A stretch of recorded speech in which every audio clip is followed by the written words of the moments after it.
Bezrat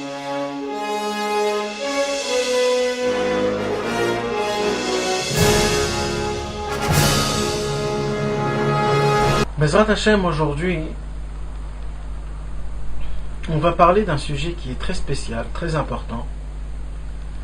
Et c'est vraiment un grand chidouche que Rabbeinu nous a dévoilé, nous a fait faire descendre du ciel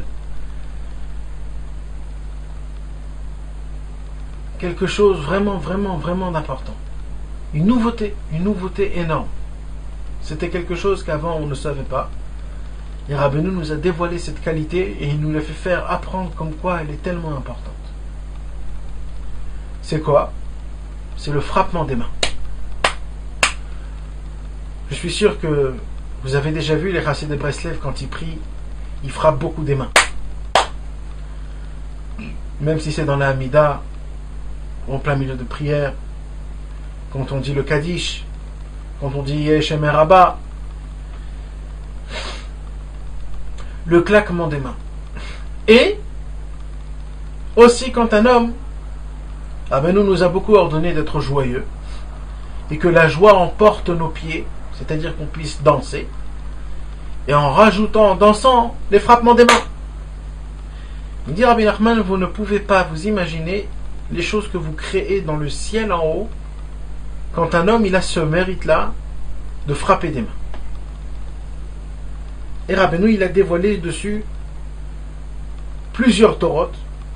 Donc aujourd'hui on va parler sur 3 torotes.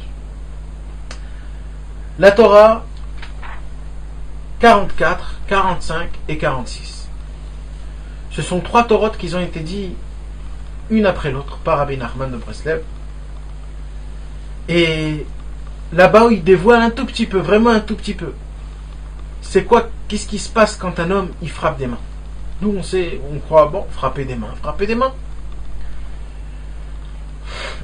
Il nous dit Rabbi Nachman, mais vous ne savez pas du tout ce que vous faites quand on frappe des mains. Et surtout qu'on ne parle pas que quand quelqu'un se tame, il frappe des mains. On parle de quelqu'un qui frappe des mains parce que Rabbeinu nous l'a demandé de frapper des mains. Quand un homme il frappe des mains en s'attingeant au tzaddik, Rabbi Nachman de Breslev, alors grâce à ça, il crée des choses énormes dans le monde, dans le ciel. Mais avant que je vous parle de cette ordre-là, il faut que je vous raconte une histoire qui s'est passée et qui touche en plus les événements d'aujourd'hui.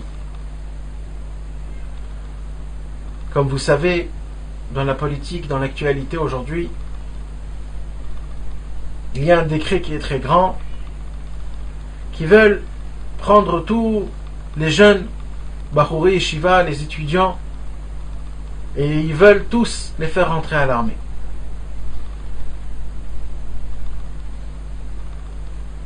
Et malheureusement, c'est un grand problème parce que là-bas, les filles et les garçons sont mélangés.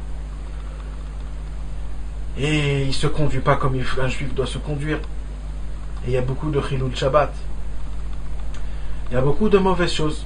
Il n'y a pas de crainte de Dieu là-bas. Et malheureusement, aujourd'hui, ils veulent enlever ce qu'il y avait jusqu'à aujourd'hui. Le fait qu'un homme qui veut étudier, il peut étudier, ben même ça, ils veulent l'enlever aujourd'hui. Alors on va parler de ça en plus. Parce que ce décret-là a commencé déjà beaucoup avant. Et on va raconter l'histoire, comment la chose s'est déroulée. Au temps de Rabbi Nachman, il y a à peu près 250 ans, il y avait ce même décret-là qui est venu dans le monde, mais c'était un décret beaucoup plus fort qu'aujourd'hui. C'était un décret qu'ils ont commencé à dire qu'il n'y a pas que les goïs qui doivent faire l'armée, c'est même les juifs doivent faire l'armée. Même que les juifs n'ont rien avec nous, ils ne reçoivent pas d'argent, ils ne occupent pas les terres. Mais même les juifs doivent prendre. Maintenant l'armée d'avant, c'était pas comme l'armée d'aujourd'hui, 3 ans et puis c'est terminé. L'armée d'avant, malheureusement, quand l'enfant il avait l'âge de 10 ans, il partait à l'armée et il revenait 25 ans après. Et c'est sûr que d'un niveau comme ça, quand un juif part à l'âge de 10 ans, c'est encore un gamin, il a encore rien, c'est encore un pur, il est tout jeune, il ne connaît rien, et qui vit avec des goïms surtout d'avant, qui mangeaient du cochon et qui se conduisaient comme des bêtes. Quand il revenait après 25 ans, c'était un goï complètement. Et c'était un décret, c'était un malheur que vraiment toute l'Europe, ils étaient déboussolés, complètement troublés, complètement méboulbal. Et en Pologne, en Russie, en Ukraine, en Hongrois, en Autriche, dans tous les grands pays de l'Europe, ce bruit-là, comme quoi il y a un décret que même les enfants juifs doivent venir, c'était la pagaille, c'était un problème. Et toutes les keilotes qu'il y avait avant, chacun ils sont partis chez le Rav pour que le Rav puisse leur demander, leur dire qu'est-ce qu'on doit faire. C'est sûr qu'il doit avoir une solution à ça. C'est peut-être un décret qui est très fort, mais on a eu beaucoup de décrets, nous, dans l'histoire juive. Et dans beaucoup de décrets, on a eu le mérite d'enlever ces décrets-là. Alors peut-être que ce décret-là aussi, on peut l'enlever. Et c'est ce qui s'est passé. Tous les juifs, ils sont partis chacun chez leur Rav. Et pas des petits raves, des très grands raves qui ont été reçus et reconnus dans toute l'Europe. Alors il y avait un moment où ils ont dit à tout le monde de faire 3 jours de prière. Et ils ont décrété que pour enlever ce décret-là, de prendre les enfants à l'armée, il fallait faire 3 jours de prière. Il y avait des prières spéciales qu'ils ont préparées, les grands rabbinim. Et pendant 3 jours, du matin jusqu'au soir, ils étaient dans la choule, à la Beth Knesset, dans la synagogue. Et tous, les hommes, les femmes, les enfants, les vieux et les vieilles, ils venaient tous dans la Beth Knesset, dans la synagogue. Et là-bas, ils faisaient la prière, les slichot, avec le shofar, et avec des sefer Torah, et ils criaient à Hachem pour enlever ce décret. Mais malheureusement, après ces 3 jours-là, le temps passe, mais le décret il se renforce encore plus. Et ils ont commencé à rentrer dans des villes et dans des petits chouvim, et ils ont commencé à prendre des enfants. Ils ne savaient pas quoi faire. Alors il y a des autres rabbinim. Il y a des autres rabbinim qui ont dit qu'il faudrait faire des jeûnes. Et ils ont décrété de faire 3 jeûnes. Le lundi, le jeudi et le lundi d'affilée. Et c'est ce qu'ils ont fait. Ils ont commencé à jeûner tout le monde, sans exception. Même les enfants, parce que le décret était sur les enfants. Et les parents, et les mamans, et les vieilles, et les vieux, même les malades, ils étaient tous obligés de faire ce jeûne-là. Après, le temps est passé, et le décret, il a continué encore à faire des folies. Ils ont commencé à aussi en prendre encore des enfants, et encore des enfants. Et les rabbinim, ils se sont tous réunis et ils ont dit, mais qu'est-ce qu'on peut faire? On a essayé les prières, on a essayé les jeûnes. Alors ils ont dit, on va essayer l'imout de la Torah, l'étude de la Torah. De faire quelques journées d'étude de la Torah sans parler aucune parole en dehors de la Torah, en étant fermé complètement. De faire une étude, que tout le monde étudie la Torah, peut-être la force de la Torah, elle va enlever le décret. Et ils ont essayé de faire la même chose. Ils ont réussi, mais le décret est resté.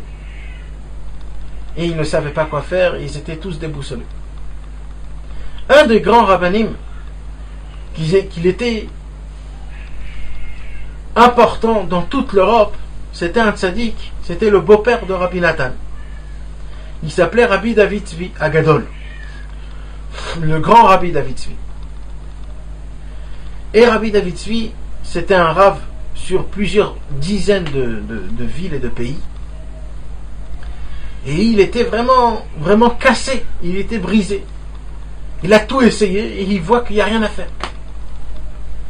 Alors Rabbi David Tzvi, il est parti voir son gendre, Rabbi Nathan, l'élève de Rabbi Nachman de Breslev. Il a dit, dis-moi Rabbi Nathan, qu'est-ce qu'il dit ton maître à toi sur ça, sur le décret de prendre les enfants à l'armée? Alors Rabbi Nathan, il a dit à son maître, à Rabbi David Tzvi, attends, moi je vais aller poser la question à Rabbi Nachman. Il est parti voir Rabbi Nachman. Et Rabbi Nachman, il a dévoilé la Torah 10. La Torah qui parle que si Chas v'Shalom, il y a une rigueur qui est très grande dans le monde, et ben, pour enlever cette rigueur-là, pour la radoucir, pour faire de cette rigueur-là une bonté dans le monde, il faut chanter, danser et frapper les mains. Et il explique, Rabbi Nathan, Rabbeinu Akadosh, il explique que le din, c'est-à-dire la rigueur, ils sont dans les pieds. Bon, quand je dis ça, je parle dans les mondes, dans les sphères, dans les mondes plus hauts. Mais comme Dieu nous a créés par rapport au même Betzelem Elohim bara et Adam, Dieu a créé nous, que les deux yeux ils sont là, la bouche est là, et les oreilles ils sont là. Alors tout ça il a créé par rapport à ce qu'il y a comme en haut. C'est pas quand il y a une bouche, mais c'est des mondes spéciaux qui ressemblent, qu'on peut parler. Alors dans les mondes spéciaux, dans les mondes, le din, la rigueur, il est en bas de tous les mondes. Il est en bas, là où les pieds ils sont chez nous. Et il dit Rabbeinu, et le radouciment il est où? Il est dans le cœur, dans le bina. Alors il dit Rabbeinu Akadosh, quand on saute et qu'on frappe des mains, on fait réveiller et remuer les rigueurs qui sont dans les pieds, pour qu'ils puissent remonter en haut vers le cœur, vers la bina, pour que les rigueurs puissent recevoir un radouciment et que ça devienne quelque chose de plaisir, de doux. Et ça se fait surtout quand on chante, on danse et on frappe des mains. En faisant ces choses-là, on radoucit la rigueur. Et Rabbi Nathan raconte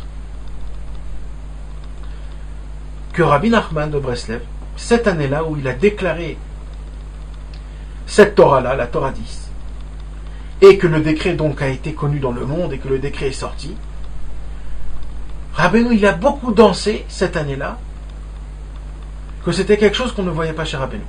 Alors entre parenthèses, il faut que je vous explique que Rabbi Nachman de Breslev c'était quelque chose de spécial. On ne pouvait pas le regarder et faire tout ce que lui il faisait. Rabbi Nachman de Breslev, un jour, il y avait quelqu'un qui a voulu l'imiter. Et Rabbeinu, il s'est regardé, il s'est retourné de lui, il a dit, dis-moi, tu ressembles à quoi? T'es un singe, tu fais tout ce que je fais après moi. Rabbi Nachman de Breslev, il y a des choses qu'il faisait que nous, on ne peut pas faire. Par exemple, Rabbi Nachman, lui, tout son travail, c'était de réparer les âmes. Est-ce que nous, on peut réparer les âmes? Alors quoi? Alors on va faire des choses qu'on croit comme lui? On ne peut pas. Alors nous, qu'est-ce qu'on doit faire? On doit regarder les élèves les plus proches de Rabbi Nachman et de se conduire comme les élèves les plus proches de Rabbi Nachman, de les imiter. Pourquoi? Parce qu'eux, ils comprennent mieux que nous ce que Rabbi Nachman voulait que nous on fait. Mais de l'imiter Rabbi Nachman, ça on ne peut pas l'imiter. D'ailleurs, Rabbi Nathan nous raconte que Rabbi Nachman de Breslev, c'était un homme qu'on ne le voyait pas beaucoup sourire. Pourquoi? Parce que Rabbi Nachman, il était toujours en cœur brisé. Il était toujours moufnam, on dit, c'est-à-dire il était toujours intérieur. Il vivait dans des mondes, il était toujours dans des sphères. Il n'était pas assis dans ce monde-ci. C'est pour ça qu'on ne le voyait pas sourire tout le temps. Quand il priait, Rabbi Nachman, il ne bougeait pas. Parce qu'il était complètement dans un autre monde. Mais d'ailleurs, Rabbi Nathan, c'était l'inverse. Rabbi Nathan, c'était un homme que toujours on le voyait avec un sourire très grand. Il avait sa figure était toujours toute rouge. Tellement qu'il était brûlant avec Hachem et Rabbeinu. Quand il priait très fort, en bougeant, en frappant des mains, en criant. Il était l'inverse. Mais c'était comme ça qu'il fallait se conduire. Comme ça, il a compris de Rabbeinu Akadosh. Donc, Rabbi Nachman aussi, jamais presque on avait vu danser. Même que lui, il a dit qu'il faut danser le plus qu'on peut. Et là, Rabbi Nathan, il dit, c'était la première fois dans la vie qu'on avait vu Rabbi Nachman qu'il a dansé 5 fois dans l'année. Et c'est très beaucoup pour Rabbi Nachman, parce que Rabbi Nachman, il dansait presque pas. Il faisait des autres travaux dans la Vodat Hashem. Et 5 fois cette année-là, il a dansé et chanté et frappé des mains. Pourquoi? Pour annuler ce décret de prendre les enfants à l'armée. Et il dit Rabbi Nathan que Rabbi Nachman, au fur et à mesure, après qu'il a terminé cette année-là, il a appelé Rabbi Nathan, il a dit Baruch Hashem, j'ai repoussé ce décret pendant 25 ans. Pendant 25 ans, vous allez avoir la tête. Et c'est ce qui s'est passé. Rabbi Nathan, il nous raconte que vraiment, le décret a été enlevé, les enfants, ils ont été ramenés. Pendant 25 ans, le peuple juif, dans toute l'Europe, ils étaient calmes, parce qu'ils savaient que le décret est parti, y avait un problème, il y avait le César, l'empereur il est mort, il y avait un nouveau empereur qui est venu, et il voulait pas aller guerre, et qu'il n'y avait pas de guerre pendant ce temps-là, donc ils n'ont pas pris les enfants. Et Baruch Hashem, ce décret-là a été repoussé pendant 25 ans. Mais le problème, c'est qu'après 25 ans, Rabbeinu était déjà niftar, ça faisait déjà 10 ans, même plus que 10 ans. Après le décret, il est revenu, et ça aussi, ça a été petit à petit. Rabbi Nathan, il a beaucoup demandé à tous ses élèves et à tout le monde de beaucoup chanter, de beaucoup danser, de beaucoup frapper des mains. Pourquoi? Parce que ça, de frapper des mains et de chanter, de danser, ça radoucit les rigueurs. Si Chas v'Shalom, il y a un problème, ça radoucit le problème. Le problème, il devient plus facile à l'avaler. C'est pas quelque chose qui nous coupe la gorge. Donc, Rabbi Nathan, Rabbeinu Akadosh, plusieurs Torotes après, dans la Torah, comme on avait dit tout à l'heure, 44, 45, 46, il nous dévoile et il nous déclare qu'est-ce qui se passe quand un homme il frappe des mains. Maintenant, ça veut dire quoi frapper des mains? Oui, il faut savoir, mes amis, c'est comme ça. Rabbeinu Akadosh, il nous a dévoilé, nous a déclaré que quand un homme il frappe des mains, il fait des choses très spéciales dans le ciel. Par exemple, dans la Torah 44, Rabbi Nachman, il nous explique. Akadosh Baruch Hu, il a créé ce monde-ci, il a écrit Koach Ma'asav Higid Le'amo. D'accord? Koach Ma'asav Higid Le'amo. En français, ça veut dire la force de l'action, c'est ça qui a créé. Koach Ma'asav. Koach, c'est la force. Koach, c'est Chafret. Chafret, la numérologie, c'est 28. Ça veut dire, on apprend de là que Akadosh Baruch Hu, par sa force, il a créé le monde. Ça veut dire quoi, la force, il a créé le monde? Ça veut dire par sa main. Et la main de Dieu, c'est le numéro 28. Pourquoi c'est le numéro 28?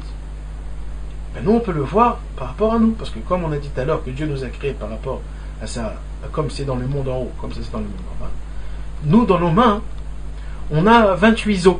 D'accord? On a dans le pouce 2 os. D'ailleurs, c'est pour ça qu'on peut le plier. Mais dans chaque doigt, on a 3. Et on peut le plier par 3. D'accord? On a cette partie-là de l'os, la partie d'ici, la partie d'ici et la partie d'ici. Ce sont les 3 os qu'on a. D'accord? Donc, dans chaque main, on a 14 os. D'accord? 2, 3, 3, 3 et 3. C'est pour cela, comment on appelle en hébreu la main? C'est Yad.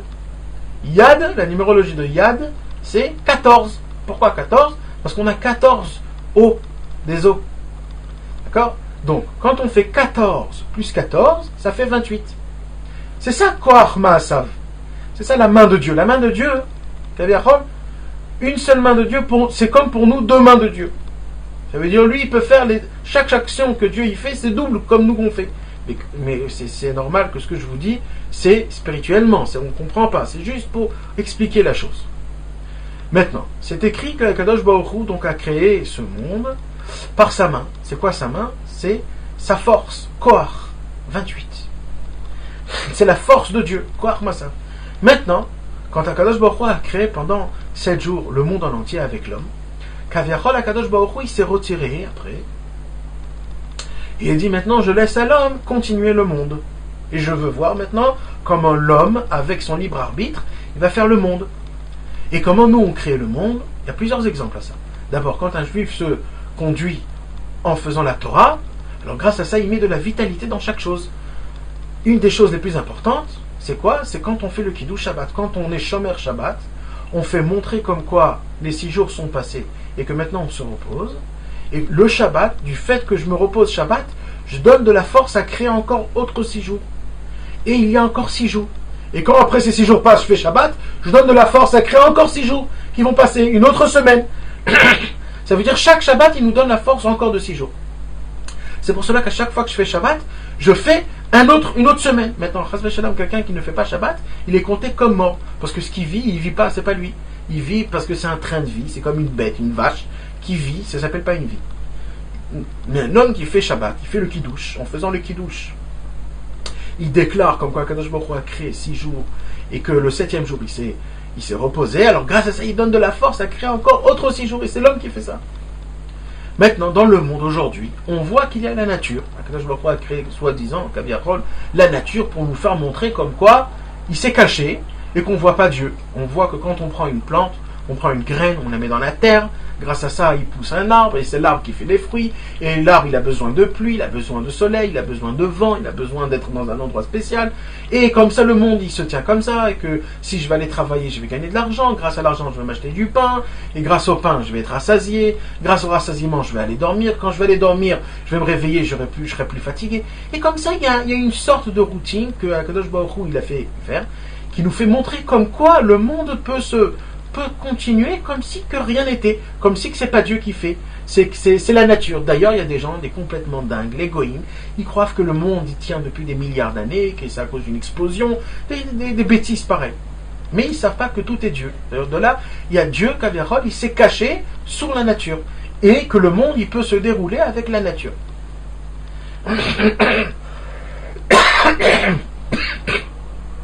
Ça s'appelle Malchut de Sitra Achara. Ça s'appelle la royauté de l'autre côté. Ça veut dire quoi la royauté de l'autre côté? C'est qu'un homme, il croit que le monde peut vivre sans Dieu. D'accord? Que Dieu a laissé les règnes dans ce monde et que ce monde, il peut se marcher, il peut se développer, il peut tout faire sans Akadosh Baruch Hu. C'est l'homme qui maintient le monde, la modernisation, le truc, l'électricité, les atomes, et comme ça va. Puis j'apprends, je deviens un savant, un philosophe, un professeur, un docteur. Et ça, c'est quelque chose de pas bien. Parce qu'on ne voit pas Dieu dans la création. Et la Torah, ce qu'elle nous demande, Dieu, il a créé ce monde pour qu'on découvre Dieu par rapport à cette nature-là. C'est qu'on le découvre. Maintenant, c'est très dur à découvrir Dieu quand on voit que tout est naturel, tout se fait tout seul. Alors il dit Rabbi Nachman, quand tu prends tes deux mains, 14 et 14. Pourquoi 14? Comme on a dit tout à l'heure, les os. D'accord? On a 14 os dans les mains. Quand on prend mes deux mains et que je les mets ensemble, grâce à ça, je les fais 28. Quand je les fais 28, comme on a dit tout à l'heure, tout ce qui se passe en bas, ça se passe en haut. Je fais réveiller la force de Dieu, le Koach, la force de Dieu qui a créé le monde. Ça veut dire je fais réveiller Akadosh Baruch Hu dans ce monde-ci. Je fais montrer comme quoi Akadosh Baruch Hu, il est dans ce monde-ci qui est complètement naturel. Et qu'est-ce qui se passe? D'un coup, il va se passer des choses dans le monde qui sont inexplicables, des choses qui se passent, et que ce sont des miracles. Et tout ça, c'est grâce à quoi? Parce qu'il y a un juif à des millions de kilomètres qui l'a frappé des mains, quand il priait, ou alors parce qu'il a voulu radoucir des dynimes, ou alors parce qu'il était en train d'étudier, ou parce qu'il a voulu faire des choses, et quand il a frappé ses mains, grâce à ça, il a fait réveiller le corps. C'est la force d'en haut, la main de Dieu, qu'il a fait faire, il le fait régner dans ce monde-ci, là où Kaviarol, on ne voit pas Dieu. Et les gens, le monde en entier, voient que Dieu, c'est lui le vrai créateur, le vrai conducteur qui conduit aujourd'hui le monde, même que nous on ne le voit pas et qu'on croit que tout est naturel. Donc déjà c'est une chose très très importante, comme quoi un homme surtout, et ça c'est valable surtout quand on prie. Pourquoi? Parce que quand un homme il prie, et je ne parle pas de la prière de Shacharit Mincha Avid, je parle aussi de la prière de Shacharit Mincha Avid, mais je parle aussi quand un homme il prie, il demande une demande. Akadosh Baruch Hu, j'ai besoin de ça et j'ai besoin de ça. Maintenant, quand il demande son demande, ce qui doit se passer, c'est un petit miracle, parce que ce qu'il a, pour l'instant, il n'a pas. Maintenant, il veut qu'il a. Maintenant, quand il prie, ça veut dire qu'il fait montrer que c'est Dieu, en fait, qui a toutes les règnes. Et c'est Dieu qui règne partout. Donc, il doit faire réveiller quelque chose. Et qu'est-ce qu'il doit faire réveiller? Il doit faire réveiller la main de Dieu, la force de Dieu. Comme Dieu, il a créé 6 jours, et c'est lui qui a tout créé de sa main, alors, et que ça, tout le monde l'a vu. Alors, il veut maintenant que Dieu descende dans ce monde-ci, et qu'il fasse la demande qu'il veut. C'est pour cela que c'est important quand quelqu'un il demande de frapper des mains. Parce que quand un homme il frappe des mains, grâce à ça il fait réveiller la main de Dieu, que c'est lui qui fait tout, et grâce à ça il va être accordé. Et ce qu'il va demander, Dieu va l'entendre. D'accord? Ça c'est la première Torah, la Torah 44 qui nous parle. Il y a ici des grands secrets. Des grands secrets que quand un homme il frappe des mains, grâce à ça, ça lui donne beaucoup de la foi. Et quand un homme il frappe des mains, ça enlève la Vodazara du monde. Parce que les gens ils découvrent que c'est Akadosh Baruch Hu le vrai Dieu. Et ça fait encore des choses, mais je rentre pas dedans parce que c'est compliqué. Il parle beaucoup de Kabbalah surtout. C'est pour cela on va pas parler, mais au moins on a compris la chose. Il nous dit Rabbi Nachman de Breslev dans la Torah 44 encore un autre chose, un petit point. Il dit Rabbi Nachman, vous savez que quand un homme il prie, la prière elle monte pas tout de suite dans le ciel. D'accord? Il y a beaucoup de choses qui se passent avant que la prière elle monte dans le ciel. La première chose qui se passe, c'est d'abord elle monte au-dessus de la personne. D'accord? Et il faut savoir où elle est. Si la personne elle habite en dehors d'Eretz Israël, la prière elle doit voyager tout le chemin jusqu'à qu'elle arrive en Eretz Israël. Après, quand elle arrive en Eretz Israël, elle va au côté la Maharavi. Dans le côté la Maharavi, de là-bas elle va à Hebron, là où ils sont enterrés Avraham, Yitzhak et Yaakov, parce que c'est là-bas la porte du Gan Eden. Et là-bas, la tefila elle rentre dedans et elle monte au ciel. Et quand elle monte au ciel, c'est une autre histoire ce qui se passe. Donc imaginez-vous, quand un homme est pris, la pauvre, la prière, qu'est-ce qu'elle doit faire? Qu'est-ce qu'elle doit faire pour arriver là où elle doit être arrivée? Imaginez-vous maintenant si la prière elle est toute petite, ou alors elle ne vaut pas très beaucoup. Par exemple, là, une personne il a bâclé sa prière. Pendant qu'elle voyage, elle ne devient plus rien, elle devient de l'air. Parce qu'elle n'est pas assez terminée. Elle n'a pas assez de force pour tenir cette ère d'Israël, cette ère de Chutz La'aretz, de Eretz Israël, de Hebron, tout ça. Elle n'a pas assez de force. Imaginez-vous ce qui se passe. Alors la pauvre, des fois, un homme, il peut prier, mais en fait, c'est comme si qu'il n'avait pas prié. Pourquoi? Parce que sa prière, elle se perd dans les airs. Il n'y a rien, il n'y a personne qui peut la prendre, il n'y a personne. Vous savez ce qu'il dit Rabbeinu? Il dit Rabbeinu, quand un homme il frappe des mains, alors il y a de l'air un petit peu qui sort des mains. Il y a une buée qui sort. Il y a de l'air qui sort quand on frappe des mains. Plus on frappe fort, plus il y a de l'air qui sort. Maintenant, quand on fait comme ça, on aspire l'air, et quand on frappe, l'air ressort. Il dit Rabbi Nachman, quand on fait comme ça, on aspire de l'air d'Eretz Israël. Et quand on frappe des mains, on crée un environnement sur nous, qui nous entoure, de l'air d'Eretz Israël. Et ça, c'est valable surtout pour les gens qui habitent en France ou des choses comme ça. Parce que sachez une chose, que les personnes qui habitent en Chutz La'aretz, quand ils prient leur prière, il faut que leur prière puisse avoir une force. Alors il dit Rabbi Nachman, sachez, si vous allez frapper des mains quand vous priez, vous faites que votre prière, elle rentre tout de suite dans l'air d'Eretz Israël et tout de suite elle monte. Imaginez-vous la grande chose que c'est. C'est énorme, c'est énorme. Au lieu que la prière, elle voyage, dévoyage et qu'elle aille à droite et à gauche, il suffit qu'un homme frappe des mains et grâce à ça, il aspire l'air d'Eretz Israël et il crée de l'air autour de lui et grâce à ça, la tefila, elle monte tout de suite dans le ciel parce que elle sort dans un environnement de l'air de Eretz Israël. C'est pour cela c'est important, surtout quand un homme est prie, de frapper des mains parce que grâce à ça, il crée un environnement de... Ça, c'est une chose. Deuxième chose, la Torah 45. Rabbeinu, il nous dévoile un secret qui est très fort. Rabbeinu, il nous dévoile comme ça. Ça se déduit par rapport à une halakha dans le Shulchan Aruch. Vous savez, dans la halakha, dans le Shulchan Aruch, dans Yoreh De'ah, dans Ilchot Trefot, d'accord?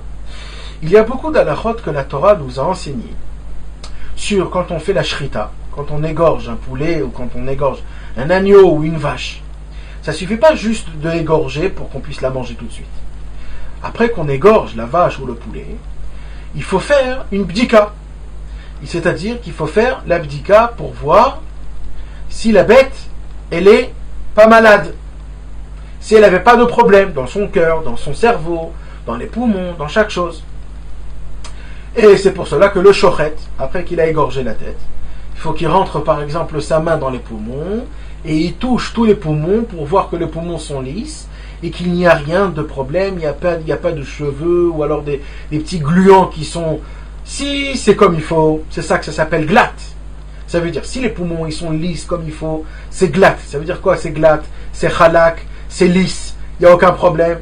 S'il y a des problèmes, des petits gluants ou alors des petites des trous, des choses comme ça s'appelle pas glatte. Ça, c'est pas glatte. Alors, la halakha, elle dit que c'est pas bien de manger ça, mais c'est pas taref, mais c'est pas bien. Maintenant, et il y a encore plein comme ça d'halakhot. Comment il faut voir ça, comment il faut voir le poumon, comment il faut voir le cerveau, comment il faut voir... il y a plein de bdikot qu'on doit faire. Maintenant, le poulet. Le poulet, il faut faire aussi la bdika des poumons. Mais le poulet, ses poumons à lui sont tout petits. Alors comment on va voir ses poumons? Alors le Shulchan Aruch, il nous dit c'est très simple. Il nous dit le Shulchan Arour, dans l'anatomie, les poumons sont reliés aux mains pour l'homme et aux ailes pour les poumons. Alors le Shulchan Arour dit c'est très simple. Ce qu'il faut faire, avant de faire la shrita, l'égorgement du poulet, il faut toucher ses ailes au poulet pour voir. Si les ailes ils sont cassées, ça veut dire que les poumons ils sont touchés. Et si les poumons ils sont touchés, c'est pas glatte. Si les ailes ils sont pas cassés, donc les poumons ils sont lisses comme il faut, il n'y a aucun problème dans les poumons et les poumons ils sont bien. Donc c'est un poulet qui est glatte. Il me dit Rabbeinu, sachez bien ce que je vais vous dire là. Il dit Rabbeinu, des fois un homme il essaye de parler à Hachem, mais sa bouche elle est comme fermée. Il essaye de s'exprimer et il n'arrive pas à s'exprimer. Il essaye de parler à Hachem, d'expliquer, d'éclairer le problème à Kadosh Baruch Hu, parce que c'est important de faire ça. Et il n'arrive pas à parler, il n'arrive pas à s'exprimer, il n'arrive pas, même à soi-même, il n'arrive pas à s'ouvrir à Kadosh Baruch Hu, ou à sa femme, ou à son ami, il n'arrive pas, sa bouche est comme si qu'elle était fermée. Il nous dit, Rabbeinu, sachez une chose, comme la Gemara elle a dit, le Shulchan Aruch il a dit, que les poumons, ils dépendent pour un homme des mains, et pour un poulet des ailes. Il dit, Rabbeinu, quand on va frapper les mains, on crée de l'air dans nos poumons, et que cette air, elle sort par la bouche, qui va nous aider à parler. Et Rabbi Nachman, il ne nous dit pas, c'est pas de la folie. Et tout ça, il nous explique, c'est des secrets de la Kabbalah. Celui qui veut voir, il peut voir dans la Torah 45. Il nous explique comment les mondes en haut dans le ciel, ils marchent. C'est les 50 portes de la Bina, c'est les 50 fois qu'il y a écrit Mitzrayim et l'Égypte dans la Torah. Parce que Paro, ça vient du mot Oref. Paro, c'est Oref. Oref, c'est la nuque. Il dit Rabbi Nachman que le problème qu'on avait quand on était en Égypte, c'est qu'on n'a pas crié à Hachem. Notre parole était dans la nuque. On ne pouvait pas parler, on ne pouvait pas crier. C'est pour cela, si vous allez voir, il y a écrit que quand Paro est mort et qu'ils ont apporté un nouveau Paro, il y a écrit que le peuple juif a hurlé à Hachem, et quand ils ont hurlé à Hachem, tout de suite Moshe Rabbeinu est venu. Pourquoi? Parce que c'est que quand on a hurlé, et c'était ça le problème. Paro, son travail à lui, c'était au rêve, c'est que la bouche soit dans la nuque. C'est-à-dire qu'on ne puisse pas parler. Tout le travail de Paro qu'il a fait en Égypte, il nous a donné beaucoup de travail à faire pour qu'on n'a pas le temps de prier Hachem, parce qu'au moment où on prie Hachem, la délivrance elle s'est arrivée, c'est ce qui s'est passé. Moshe Rabbeinu est venu, il nous a déclaré, il nous a donné ce secret-là, que tout dépend de la prière. Donc c'était ça, et c'est pour cela qu'il y a 50 fois écrit Égypte dans la Torah. Et c'est quoi 50? C'est les 50 portes du ciel en haut de la Bina. Et c'est quoi les 50 portes?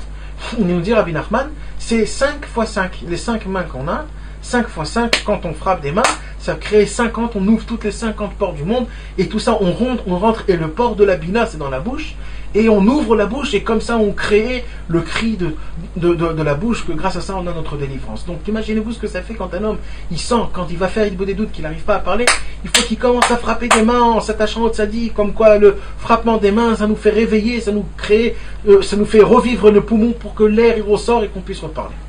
Donc, essayez de comprendre, imaginez-vous, c'est quoi la grandeur de cette chose-là, comme quoi de frapper des mains, nous on croit que c'est juste quelque chose comme ça, mais c'est quelque chose d'énorme. Troisième Torah de Rabbeinu qui nous parle, la Torah 46, qui nous parle des frappements des mains, et on revient sur ce qu'on avait dit tout à l'heure, comment ça se fait que quand on frappe des mains, on radoucit la rigueur? Alors, ça aussi c'est un peu de Kabbalah, mais on va un petit peu essayer de parler pour un petit peu comprendre. Comme on a dit tout à l'heure que Akadosh Baruch Hu a créé notre corps et notre boue et tout par rapport aux mondes qui sont en haut, d'accord? Donc vous savez que dans la Kabbalah, il y a 10 sphirotes, d'accord? 10 sphères. Il y a 10 sphères. Les 3 premières, on ne peut pas en parler parce qu'ils sont très hautes, mais les 7 d'après, on peut en parler, d'accord? La sphira, c'est la première des 7, c'est le chesed, la bonté. Et où est la bonté? Dans la main droite. La deuxième, c'est Gvura, les rigueurs. Où est la rigueur? Dans la main gauche. D'accord? Il dit à Rabbi Nachman que les deux mains, et comment ça s'appelle dans le monde? C'est Yad Agdola, la main grande, Yad Achazaka, la main forte, parce que la main grande, comment on voit la grandeur d'un homme, comment il est bon. Et comment on voit la force d'un homme, c'est comment il est dur. C'est pareil, la rigueur et la bonté, comme on a dit tout à l'heure. Il dit à Rabbi Nachman, quand on prend les deux, et on les accouple, comme un homme et une femme qu'on accouple, parce que l'homme c'est le chesed et la femme aussi c'est la gvura.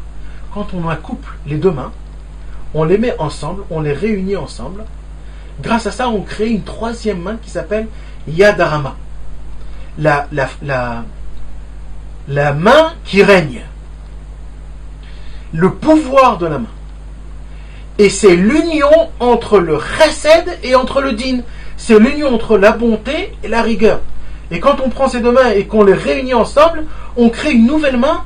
C'est le pouvoir de la main, que tout est pour le bien. Maintenant, je ne vais pas rentrer dans tout ça, mais là, Rabbi Nachman, il nous explique que il y a trois sortes de noms de Dieu qui sont din, qui sont de rigueur. Et il y a trois sortes de noms de Dieu qui est chesed, qui est bien. Quand on prend ces mains, une main, deux mains, troisième main, grâce à ça, on prend les trois noms de Dieu qui sont rigueur et on les fait rentrer dans le nom de Dieu qui est chesed, qui est bien. Et grâce à ça, le bien, il annule le mal, et grâce à ça, tout devient bien. Maintenant, c'est dommage parce que je voudrais bien vous expliquer les choses que Rabbeinu, là, il nous explique dans la Torah 46. Il y a beaucoup de Kabbalah, on ne peut pas rentrer dedans parce que c'est compliqué, il faut expliquer plein de choses, et ça va prendre beaucoup de temps.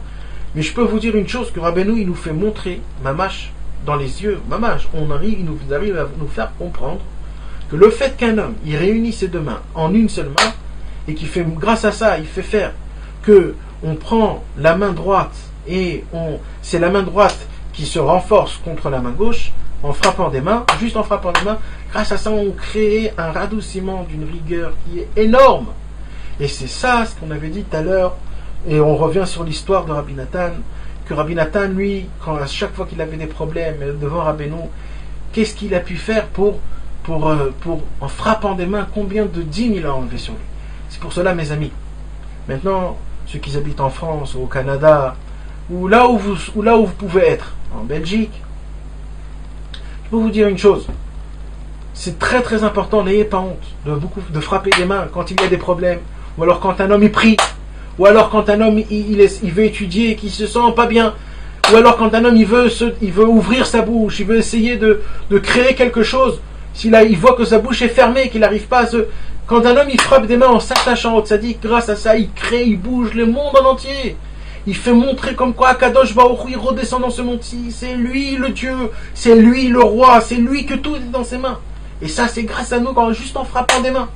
Et grâce à ça, ça fait la tchouva, ça fait montrer, ça enlève la vodazara, ça radoucit les dinim, ça nous fait tellement de choses, tellement de choses. C'est pour cela, c'est très important, et c'est connu que les Breslev, on les voyait, on les reconnaissait, quand ils priaient, ils frappaient des mains, et ils étaient avec une ferveur qui était très forte, et comme ça. Donc c'est pour cela, c'est important. Et sachez que les chassidim, ils ont appris ça aussi de Rabbeinu. Ils ont vu que c'est quelque chose de tellement important que même ceux qui n'étaient pas Breslev, ils ont pris sur eux-mêmes de faire ça tellement c'était important. Et c'est connu, et c'est reçu, et c'est vécu, que celui qui a des problèmes, quand il frappe des mains, en sachant que tout est pour le bien, et qu'il remercie Dieu, et qu'il essaye de se renforcer dans la joie, même qu'il a des problèmes et que tout va mal, et bien sachez que ça va lui faire quelque chose de très spécial. Et que Dieu puisse nous aider, Bezrat Hashem, qu'on puisse le faire d'abord avec simplicité, avec de la émouna, en étant attaché à Hashem, en étant attaché à Kadosh Baruch Hu, que toute notre prière puisse être reçue, qu'on puisse toujours parler avec Kadosh Baruch Hu de tout notre cœur, de faire couler notre cœur comme de l'eau, Bezrat Hashem. Amen, va amen. Retrouvez les cours des Chavirim Nanar sur le site du Keren Rabbi Israël, nachmanneumann.com.